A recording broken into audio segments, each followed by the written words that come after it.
आइए जानते हैं आज के प्रमुख अंतर्राष्ट्रीय खबरों को। पहले एक नजर हेडलाइंस पर। शाम को घर से गया, सुबह आया तो 9 लोग बह चुके थे। हिमाचल में फटे बादल ने इस शख्स का सब छीन लिया। लखनऊ एक्सप्रेस वे पर कार और डबल डेकर बस में टक्कर, 6 की मौत। उद्धव ठाकरे के बयान पर देवेंद्र फडणवीस का पलटवार, वह सच में औरंगजेब है। बीजेपी के लोगों से बड़ा कोई अपराधी नहीं, अयोध्या गैंगरेप कांड पर शिवपाल यादव बोले। वायनाड पहुंचे शशि थरूर ने ऐसा क्या कह दिया कि मच गया सियासी बवाल। वक्फ एक्ट में बड़े बदलाव की तैयारी में मोदी सरकार, संसद में पेश हो सकता है बिल। लेबनान से हिजबुल्लाह ने इजराइल के कई इलाकों में की रॉकेट हमलों की बौछार, आयरन डोम ने फिर दिखाया कमाल। शॉर्ट रेंज मिसाइल और तेहरान के अंदर से अटैक, पहली बार ईरान ने किया खुलासा। अजब गजब थे किशोर कुमार, आज है उनकी 95वीं बर्थ एनिवर्सरी। और रोहित शर्मा करेंगे दूसरे वनडे में बड़ा बदलाव, इस खिलाड़ी की होगी प्लेइंग 11 से छुट्टी। हिमाचल प्रदेश के शिमला, कुल्लू और मंडी में बादल फटने की वजह से अब तक 9 लोगों की मौत हो चुकी है। लगभग 45 लोग अभी भी लापता है। इसी बीच समेज खड़ गांव के एक परिवार की भावुक कहानी सामने आई है। परिवार में 11 सदस्यों में से 9 लापता है। वो सभी पानी के साथ बह गए। 42 साल के अशोक केदरता को अपने परिजनों के जिंदा मिलने की बहुत कम उम्मीद है। आगरा लखनऊ एक्सप्रेस वे पर शनिवार की मध्य रात एक बस और कार की जोरदार टक्कर हो गई, जिससे 6 लोगों की मौत हो गई, जबकि 45 लोग घायल हो गए। टक्कर इतनी तेज थी कि कार एक्सप्रेस वे से नीचे जाकर गिर गई। सूचना पर पहुंची पुलिस ने स्थानीय लोगों की मदद से घायलों को सैफई मेडिकल यूनिवर्सिटी में भर्ती कराया, जबकि मृतकों के शवों को पोस्टमार्टम के लिए भेज दिया गया है। एक्सीडेंट के बारे में जानकारी देते हुए इटावा के एसएसपी संजय कुमार ने बताया कि शनिवार की रात एक डबल डेकर बस और कार में जोरदार टक्कर हो गई, जिसके बाद कार एक्सप्रेस वे से नीचे जाकर गिर गई। इस हादसे में 6 लोगों की मौत हो गई, जबकि 45 लोग घायल हो गए हैं। घायलों को इलाज के लिए अस्पताल में भर्ती कराया गया है।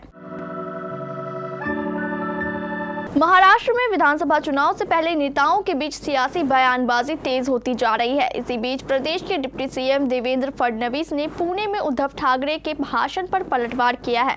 फडणवीस ने कहा है कि निराशा के कारण उनके दिमाग पर बुरा असर हुआ है। आज का भाषण करने के बाद उन्होंने दिखा दिया कि वह सचमुच औरंगजेब फैन क्लब के सदस्य हैं। इससे पहले उद्धव ठाकरे ने पुणे में फडणवीस और केंद्रीय गृह मंत्री अमित शाह पर जमकर हमला बोला था। उद्धव ठाकरे ने पुणे की रैली में कहा, अमित शाह को मैं आज से अहमद शाह अब्दाली ही कहूंगा। वो मुझे नकली संतान कहते हैं, औरंगजेब फैन क्लब का बताते हैं। ऐसा कहते हुए मुझे शर्म आती। मैं आपको अब्दाली ही कहूंगा, मैं डरता नहीं हूं। इसके साथ ही उद्धव ठाकरे ने कहा था कि उन्होंने फडणवीस को नहीं बल्कि बीजेपी को चैलेंज दिया था।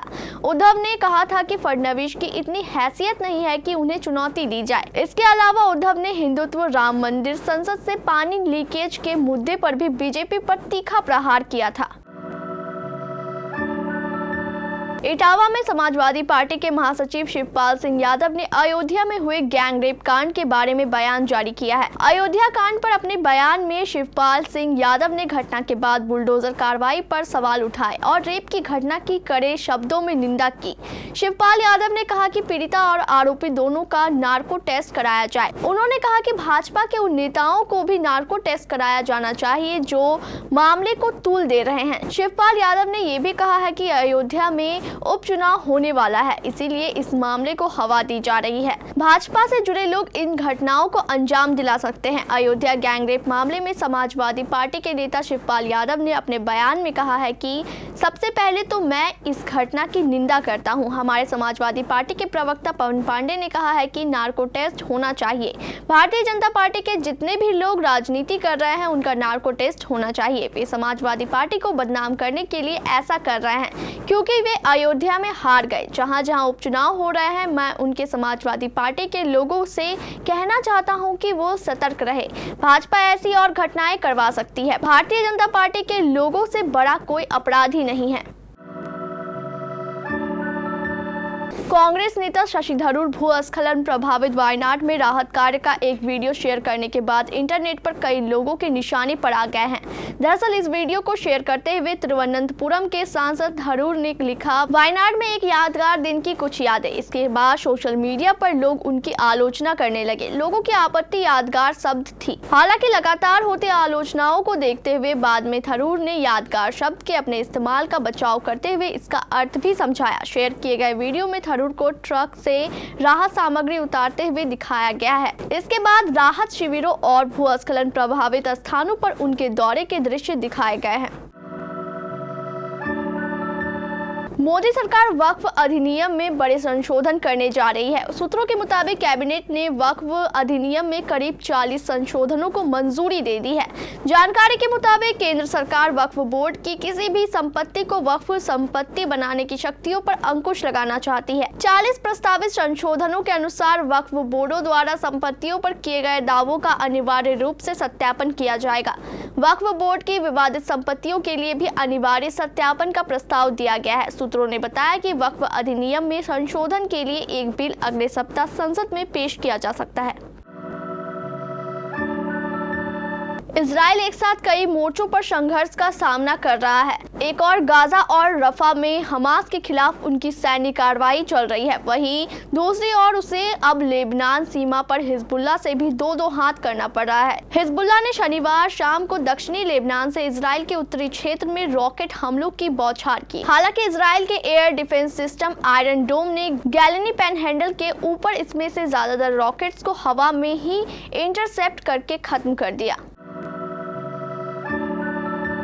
हमास चीफ इस्माइल हानिया की हत्या के मामले में ईरान ने कई खुलासे किए हैं। ईरानी सेना के इस्लामिक रिवॉल्यूशनरी गार्ड कॉर्प्स ने अपने एक बयान में कहा है कि हानिया को मारने के लिए 7 किलोग्राम वॉरहेड से लैस शॉर्ट रेंज प्रोजेक्टाइल का इस्तेमाल किया गया था। इस हमले में अमेरिका ने इजराइल का साथ दिया था। इस तरह ईरान के अंदर से ही तेहरान के उस सरकारी गेस्ट हाउस पर मिसाइल अटैक किया गया जिसमें इजराइल हानिया अपने निजी सुरक्षा कर्मियों के साथ ठहरे हुए थे। इस खुलासे के साथ ईरान ने अपनी वो कसम भी दोहराई जिसमें उसने कहा था कि इजराइल को इस हमले का अंजाम भुगतना होगा। इस तरह ईरान ने हानिया पर हुए हमले के लिए इजराइल और अमेरिका दोनों को जिम्मेदार ठहराया है।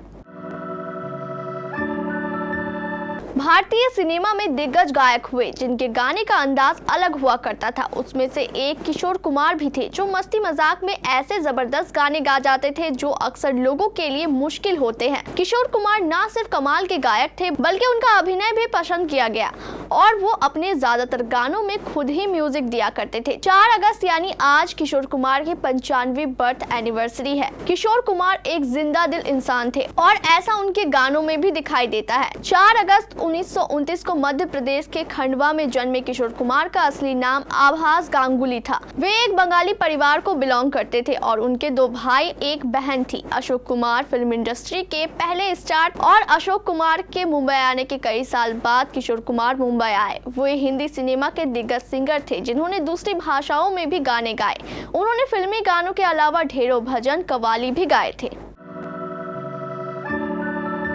भारत और श्रीलंका के बीच 5 मैचों की T20 सीरीज का दूसरा मुकाबला आज यानी 4 अगस्त को कोलंबो के आर प्रेमदासा स्टेडियम में खेला जाएगा।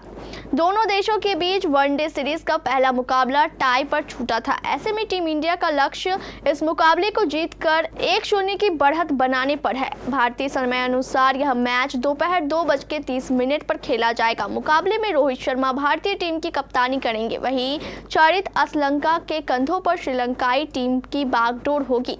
इस मुकाबले के लिए दोनों टीमों की प्लेइंग 11 पर भी फैंस की निगाहें हैं। मुकाबले के लिए भारतीय टीम की प्लेइंग 11 में ऋषभ पंत को शामिल किया जा सकता है जिसका स्पिनर के खिलाफ अच्छा रिकॉर्ड रहा है। पंत अपरंपरागत शॉट्स खेलकर उनकी लय बिगाड़ सकते हैं। पंत के इस मैच में खेलने की स्थिति में शिवम दुबे को बाहर बैठना पड़ सकता है। शिवम ने पहले वनडे में 19 रन देकर 1 विकेट लिया था। शिवम ने बल्ले से जरूर 25 रन बनाए लेकिन वह मैच फिनिश नहीं कर सके। दूसरी ओर श्रीलंकाई टीम में एक बदलाव होना तय है। वानिंदु हसारंगा इंजरी के चलते बाकी 2 मैचों से बाहर हो गए हैं।